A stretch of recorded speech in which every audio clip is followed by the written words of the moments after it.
June 19 current affairs பார்க்கலாம். First news என்ன அப்படின்னா, குவாட் கூட்டமைப்பு பற்றி கொடுத்துருக்காங்க. குவாட் கூட்டமைப்பின் மாநாடு, இந்த வருஷத்துக்கான மாநாடு, உச்சி மாநாடு 25 இந்தியாவில் நடைபெற உள்ளது. குவாட் கூட்டமைப்போட நாடுகள் 4 நாடுகள். இது எப்படி சொல்லுவாங்க அப்படின்னா, நாற்கர பாதுகாப்பு கூட்டமைப்புன்னு சொல்லுவாங்க. நாற்கர பாதுகாப்பு கூட்டமைப்பு 4 நாடுகள் கொண்டது. எந்தெந்த நாடு அப்படின்னா, ஆஸ்திரேலியா, அமெரிக்கா, இந்தியா, ஜப்பான். ஓகேவா? இந்தியா, ஜப்பான், மொத்தம் 4 நாடுகள்.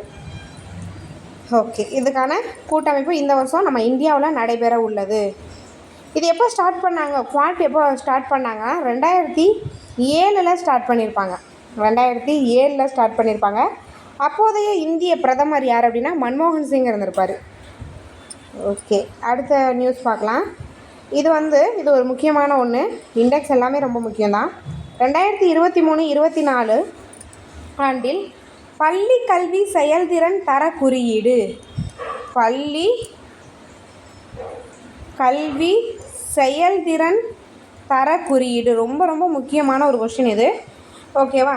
இது 6 பிரிவுகளில் வெளியிடுவாங்க. 6 பிரிவுகள், 74 அளவுருக்கள். எத்தனை பிரிவுகள் அப்படின்றத ஞாபகம் வச்சுக்கோங்க. 6 பிரிவுகள். இதில் முதலிடம் சண்டிகர், அடுத்தது தொடர்ந்து பஞ்சாப், டெல்லி, குஜராத், ஒடிஷா.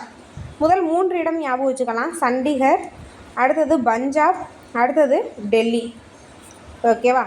அதனைத் தொடர்ந்து குஜராத்தும் ஒடிஷாவும் இடம்பெற்றுள்ளது. நம்ம தமிழ்நாட்டோட பிளேஸ் பார்த்திங்கன்னா 16வது இடம். எந்த வருஷத்துக்குரியது? 2023-24 நம்ம தமிழகம் மொத்தம் 559.2. ஓகேவா? இதோட ரேட்டிங் பாருங்கள். மதிப்பெண் 559.2 மொத்தம் 1000க்கு. தமிழகம் எத்தனாவது பிளேஸ் அப்படின்னா 16வது பிளேஸ். முதல் பிளேஸில் இருக்கிறது சண்டிகர். ஸோ அதோட மதிப்பெண்ணும் பார்க்கலாம். சண்டிகர் 703 சண்டிகர். ஸோ ஃபஸ்ட்டும் நம்ம தமிழகத்தோட பிளேஸ் மார்க்கு மதிப்பெண் மட்டும் தெரிஞ்சு வச்சுக்கிட்டா போதுமானது. அதன் பிறகு மகாராஷ்டிரா மாநிலத்தில் 1 முதல் 5ஆம் வகுப்பு வரையிலான மாணவர்களுக்கு ஹிந்தி 3வது மொழியாக கற்பிக்கப்படும் அப்படின்னு புதிய கல்விக் கொள்கையின் கீழ் அறிவிக்கப்பட்டுள்ளது. ஓகேவா? 1 to 5க்கு ஹிந்தி 3rd லாங்குவேஜ். ஸோ இப்போ ஃபஸ்ட்டு 2 லாங்குவேஜ் என்ன அப்படின்றதையும் பார்த்துருவோம். ஓகேவா? ஸோ 3rd லாங்குவேஜ் தான் ஹிந்தி. மராத்தியும் இங்கிலீஷும் first 2 language. Marathi, Hindi. Okay,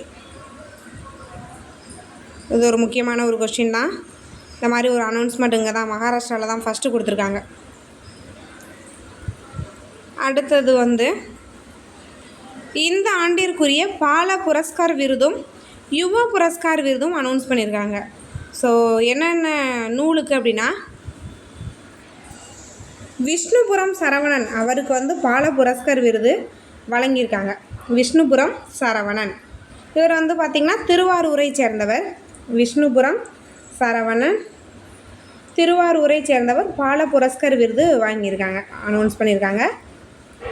இது பார்த்திங்க அப்படின்னா எந்த நூலுக்காக அப்படின்னா, ஒற்றை சிறகு ஓவியா அப்படின்ற நூல் அவர் எழுதின, விஷ்ணுபுரம் சரவணன் எழுதின ஒற்றை சிறகு ஓவியா அப்படின்ற நாவலுக்காக பால புரஸ்கார் விருது வாங்கியிருக்காரு.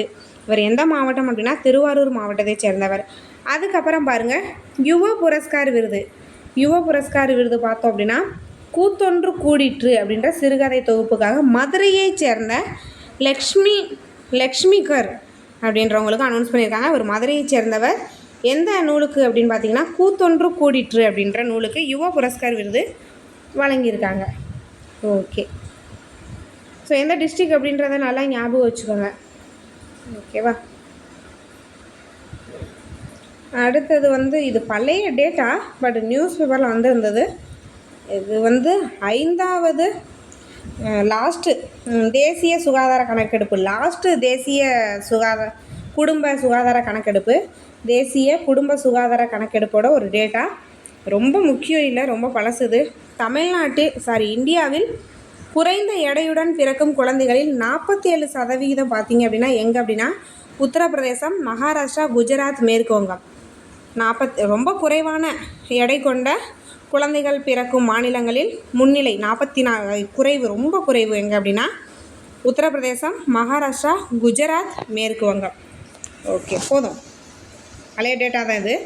அடுத்தது ககன்யான் திட்டம் பற்றி பார்க்கலாம். ககன்யான் திட்டம் இப்போ லாஸ்ட்டாக நடந்த குரூப் அண்ட் ப்ரிலிம்ஸ்லேயும் கேட்டிருந்தாங்க, எல்லா எக்ஸாம்லேயும் கேட்குறாங்க, மெயின்ஸ்லேயும் கேட்குறாங்க, ப்ரிலிம்ஸில் கேட்குறாங்க. ஓகே, இந்த ஆக்சியம் ஆல்ரெடி கேட்டாங்க, ஆக்சியம் 4 அப்படின்றதையும் கேட்டாங்க, ஆப்ஷனில் வச்சுருந்தாங்க.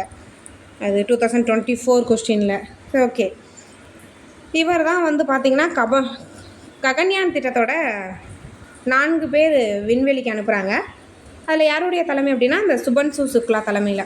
ஸோ ஓகே, அது ஓகே. ககன்யான் அதன் அடிப்படையில் ககன்யான் திட்டம் வந்து விண்வெளிக்கு மனிதர்களை அனுப்பும் ஒரு திட்டம் தான். ககன் அப்படின்றது சமஸ்கிருத வார்த்தை. சரி, ஓகே. இதில் மொத்தம் 4 பேர் விண்வெளிக்கு போகிறாங்க. ஒன்று வந்து யாருடைய தலைமை, கேப்டன் யார் அப்படின்னா சுபன்சு சுக்லா தான். அதுக்கப்புறம் வந்து பிரசாந்த் பாலகிருஷ்ணன், அடுத்தது அங்கத் பிரதாப், அஜித் கிருஷ்ணன், அடுத்து இவர் தான். மொத்தம் 4 பேர். ஆனால் 3 பேர் தான் ஃபைனலில் பார்த்திங்க அப்படின்னா 3 பேர் அனுப்புவாங்க. இவங்க பார்த்திங்க அப்படின்னா 400 கிலோமீட்டர் சுற்றுவட்ட பாதையில் 3 நாட்கள் ஆய்வு செய்வாங்க. ரொம்ப முக்கியம், பூமியில் இருந்து 400 கிலோமீட்டர் தொலைவில் புவியின் சுற்றுவட்ட பாதையில் 3 நாட்கள் ஆய்வு மேற்கொள்வாங்க. ஓகேவா? அந்த ராக்கெட் நேம் பார்த்திங்க அப்படின்னா DV-1. ஓகேவா? அதில் இந்த ராக்கெட்டில் விண்வெளிக்கு போகிற இவங்களுக்கு உதவியாக விண்வெளிக்கு செல்கிற அந்த ரோபோ பேர் என்ன அப்படின்னா வயோமித்ரா. ஒரு பெண் ரோபோ, வயோமித்ரா. ஓகேவா? ஓகே, இதற்கான பயிற்சி அளிக்கும் ஒரு திட்டம் தான் வந்து ஆக்சியம் 4. என்ன பயிற்சி அப்படின்னா விண்வெளிக்கு செல்வதற்கான பயிற்சி. இது யாருடன் ஒப்பந்தம் அப்படின்னா இஸ்ரோ மற்றும் நாசா இதை தான் ஒத்தி வச்சுருக்காங்க. ஸோ ஓகே, இன்னும் அனுப்பலை. ககன்யான் திட்டத்திற்கு முன்முயற்சியாக விண்வெளிக்கு அனுப்பும் ஒரு திட்டம் தான் வந்து ஆக்சியம் 4 திட்டம். அடுத்தது மாநில தகவல் ஆணையர்கள். இதையும் பார்க்கலாம்.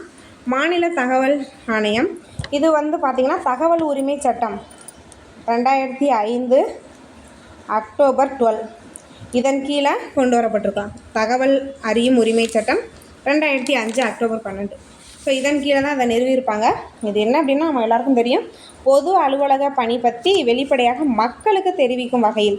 இது பார்த்திங்க அப்படின்னா எந்த அரசியலமைப்பு விதியோட தொடர்புடையதுன்னா 19(1)A பேச்சு மற்றும் எழுத்து சுதந்திரம் இருக்குல்ல, அதனோடு தொடர்புடையதான் இந்த தகவல் அறியும் உரிமை சட்டம். இதில் பார்த்தீங்க அப்படின்னா ஆணையர்களை அப்பாயின்மெண்ட் பண்ணியிருக்கதா சொல்லியிருக்காங்க. இதில் அப்பாயின்மெண்ட் பண்ணுறது எல்லாமே கவர்னர் தான். ஒரு தலைமை ஆணையர் இருப்பார். தலைமை ஆணையர் ஒரு நபர். அதன் பிறகு கூடுதலாக பிற தகவல் ஆணையர்கள் 10க்கு மிகாமல் இருக்க வேண்டும். 10க்கு மிகாமல் இருக்க வேண்டும். ஓகே, அவ்வளோதான். முக்கியமான நியூஸ் அப்படின்னு பார்த்தோன்னா 19ஆம் தேதி இவ்வளோ தான் கொடுத்துருக்காங்க.